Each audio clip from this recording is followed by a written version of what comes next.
සසරේ දුර්වලතාවයක් මිනිස්සෙක දැක්කොත් කවදාවත් ඒවට සමච්චල් කරන්න, විහිළු කරන්න, කවටකම් කරන්න යන්න එපා.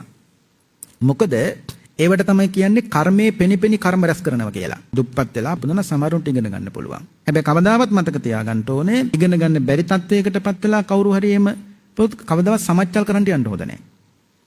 ඔය අමුතු කතාවක් නෙවෙයි චුල්ලපන්තක හාමුදුරුවෝ පින්නතුන්ට මතකයිනේ. ඒ කියන්නේ හතරපද ගාතාවක් මාස 4ක් යනකම් පාඩම් කරන්න බැරි වුණා. ඇයි ඒ? චුල්ලපන්තක හාමුදුරුවෝ පෙර ජීවිතේ ගුරුවරයෙක්.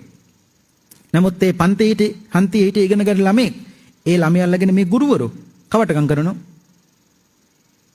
එදා ශිෂ්‍යෝ 10 ගානකට ගන්නපු ගුරුවරයා අද මේ ජීවිතේ චුල්ලපන්තක නමින් පැවිදි වුණා. නමුත් හතරපද ගාතාව පාඩම් කරන්න බෑ. ඇයි ඒ? අර ළමයට විහිළු කළානේ. දැක්කනේ කර්මයේ දැක කර්ම රැස් කළා. පැවිදි වෙන්නත් පින් තිබුණා, සිවුරු දරන්නත් පින් තිබුණා. නමුත් අර කරපු වැඩේට පින්න තුනි ගාතාවක් මතක තියෙන්නේ නැහැ. දුර්වලතාවයේ පේනවා නම් ඒ දුර්වලතාවයට විහිළු කලන් හරියනවයි. නෑනේ. ඊට හිතන්න එපා ඊළඟ ජීවිතේ අපිට වෙන්නෙත් ඒකයි.